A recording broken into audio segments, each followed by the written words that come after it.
Hi friends, இன்னிலேருந்து நவராத்திரி ஆரம்பமாயாச்சு. முதல் 3 நாட்கள் துர்க்கைக்குரியது. அது நம்ம எல்லாருக்குமே தெரிஞ்சது தான்.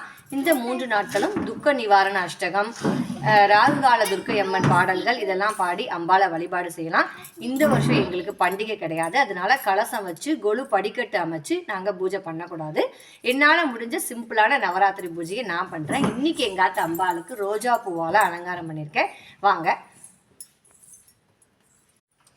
மங்களரூபிணி மதியனி சூலினி மன்மத பாணியலே, சங்கடம் நீக்கிட சடுதியில் வந்திடும் சங்கரி சௌந்தரியே, கங்கணம் பாணியல் கனிமுகம் கண்டனல் கற்பக காமினியே, ஜெய ஜெய சங்கரி கௌரி கிருபாகரி துக்க நிவாரணி காமாட்சி, துக்க நிவாரணி காமாட்சி.